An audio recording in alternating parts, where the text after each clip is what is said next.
Bonjour à tous, bienvenue donc dans la deuxième séance de préparation pour la dictée.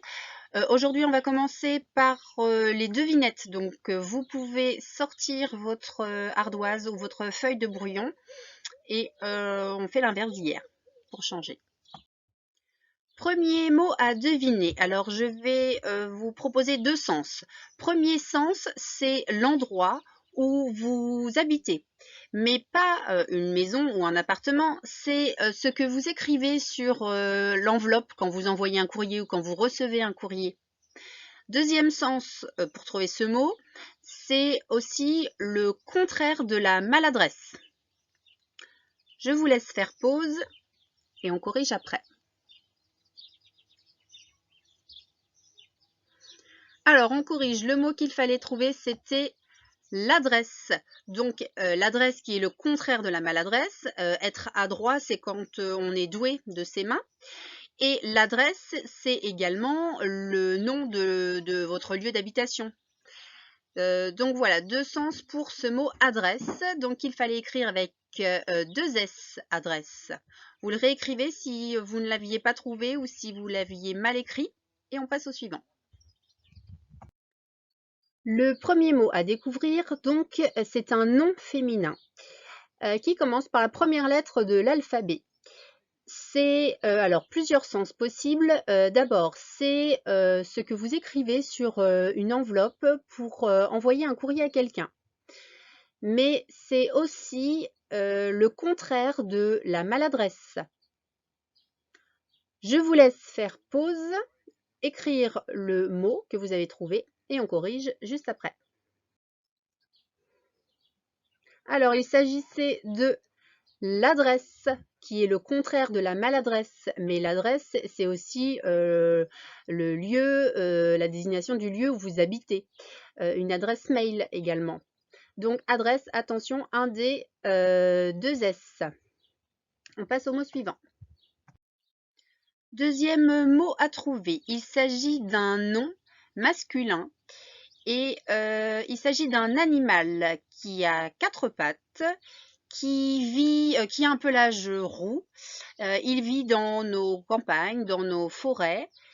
Et on dit souvent de lui qu'il est rusé. C'est aussi l'animal qui a donné une leçon au corbeau dans la fable de La Fontaine. Alors, je vous laisse faire pause pour écrire ce mot. Et on corrige. Il s'agit du renard, un renard avec un D à la fin de renard parce que c'est petit, on les appelle des renardeaux, mot de la même famille, donc il y a un D à la fin, une lettre muette, mais que l'on retrouve dans renardeau.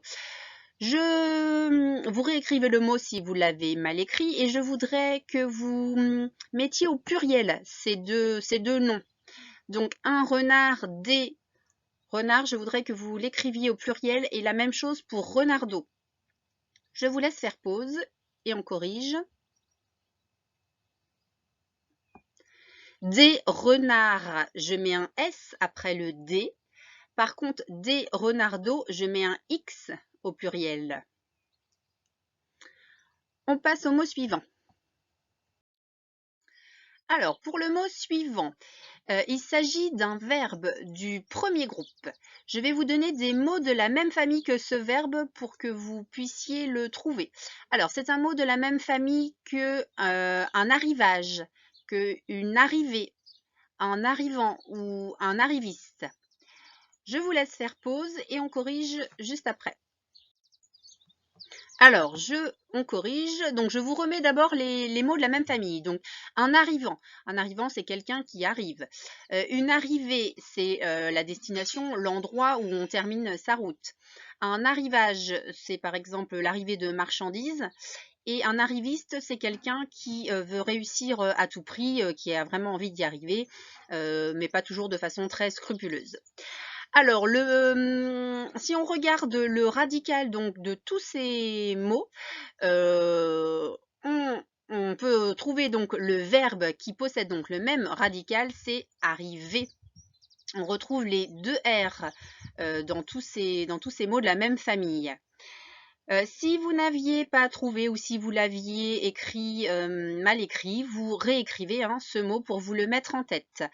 Vous vous souvenez, on avait vu hier un départ, une arrivée. Je vous avais dit qu'on le retrouverait, donc et une arrivée. Devinette suivante. Vous devez trouver un nom masculin.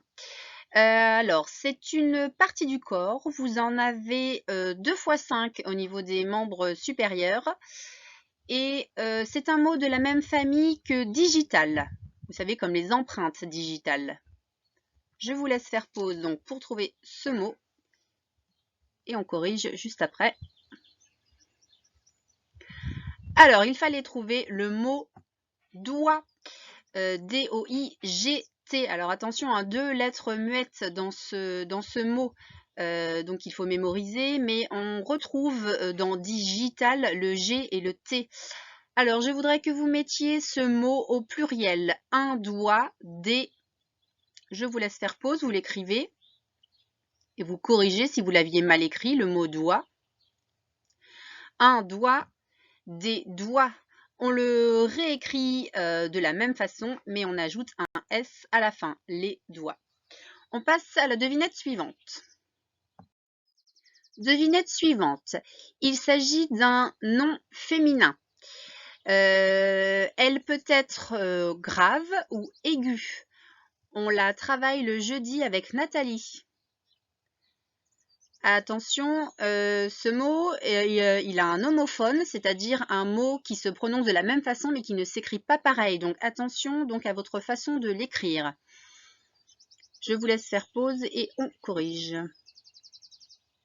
Alors, correction, il s'agissait de la voix, mais attention, la voix, V-O-I-X, la voix, celle qui sort de ma bouche, à ne pas confondre avec la voie de chemin de fer, V-O-I-E. Donc ici, c'est par exemple une voix grave ou aiguë. Aiguë, je mets un E puisque aigu, ça s'accorde, c'est un adjectif qui s'accorde avec la voix non féminin. On avait vu aussi hier une voix pointue. Pareil, une voix pointue, on met un E à l'adjectif pointu. Vous corrigez donc si vous l'aviez mal écrit, V-O-I-X, cette voix. Alors, dernier mot à deviner, il s'agit d'un verbe du 3e groupe qui veut dire le contraire de acheter. Je vous laisse faire pause, donc on cherche un verbe du 3e groupe qui est le contraire de acheter. On corrige, donc il s'agissait du verbe vendre. Vendre, le son en EN. Je voudrais maintenant que vous conjuguiez donc ce verbe vendre, toujours dans l'optique de la dictée, au futur avec le pronom je et le pronom vous. Le verbe vendre au futur avec le pronom je et le pronom vous. Je vous laisse faire pause et on corrige. Donc, demain, par exemple, je vendrai, terminaison AI. Demain, vous vendrez, terminaison EZ. Voilà donc pour ces petites devinettes. On va maintenant donc lire tous nos petits mots les uns à la suite des autres pour se les mettre dans la tête. Alors, ici, vendre. Vendre, on a dit que c'était un verbe, donc du 3e groupe. Elle vendait des vêtements. Là, le verbe, il est conjugué à l'imparfait. Terminaison avec L, A-I-T. Le voleur a vendu ses complices. Ça veut dire qu'il les a dénoncés. A vendu, là, le verbe vendre, il est conjugué au passé composé. Bien joué. Alors, des mots de la même famille que vendre, on a une vente. Un vendeur ou une vendeuse, donc qui se construit comme un voyageur ou une voyageuse. Et puis vendable, vendable qui se construit comme souhaitable. Par exemple, ces fruits sont trop mûrs, ils ne sont plus vendables. On passe au mot suivant.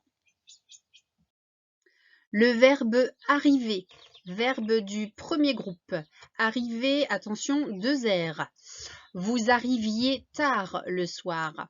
Là, le verbe est conjugué à l'imparfait. Le dernier arrivé avait un gage. Cela n'arrivera plus. Là, le verbe, il est conjugué au futur. Les mots de la même famille, on a vu tout à l'heure une arrivée et eux. Un arrivage qui se construit comme un apprentissage, un arrivant qui se construit comme un gagnant et un arriviste. Donc toujours deux R pour tous ces mots de la même famille. Le nom suivant, une adresse. Alors, l'adresse d'un hôtel, des adresses mail, ils s'accordent. Hein, je peux mettre un S à la fin de adresse. C'est un mot de la même famille que le verbe adresser ou s'adresser à quelqu'un, hein, lui parler. Il lançait des balles avec adresse. Avec adresse, donc là c'est le contraire de la maladresse, c'est un autre sens donc de ce mot adresse. Donc adresse, on fait bien attention, 2 S.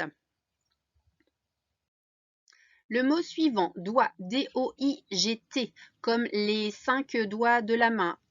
Donc là, je mets un S, ça s'accorde quand c'est au pluriel. Un doigt d'apéritif, ça veut dire un petit peu. Se mordre les doigts après une erreur, ça veut dire regretter. Montrer du doigt, ça veut dire, ça désigne quelqu'un ou quelque chose pour le dénoncer. Du doigté, ça veut dire faire les choses manuellement avec habileté. À ne pas confondre avec l'homophone « je dois partir » ou « elle doit faire ses devoirs ». Là, il s'agit du verbe « devoir » qui est conjugué au présent. On continue. La voix V-O-I-X, il avait une belle voix. Des voix graves, hein. Donc c'est celle qui sort de la bouche. Des voix graves, grave ça s'accorde, voix ça ne change pas au pluriel. Il y a un X au singulier comme au pluriel. Rester sans voix. Être ébahi, ne plus parler.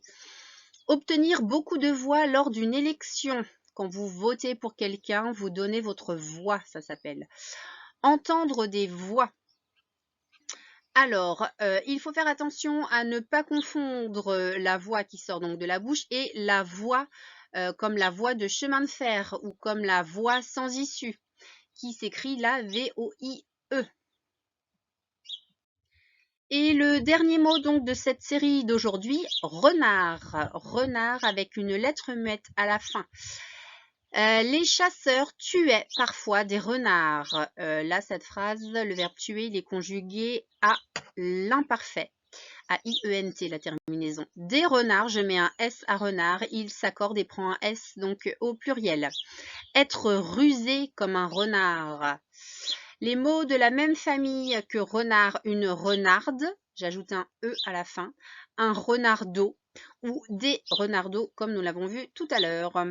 Voilà pour aujourd'hui, pour cette révision des mots de la dictée. Alors, bien évidemment, vous pouvez dès à présent les réécrire, vous entraîner à les réécrire, vous les faire dicter, vous pouvez vous les faire épeler hein, pour vous les mettre dans la tête. Prochaine séance, donc pour préparer la dictée, ce sera donc jeudi des petits exercices pour reprendre et revoir un petit peu tous ces mots. Donc voilà, je vous dis à jeudi pour la suite de la préparation de dictée.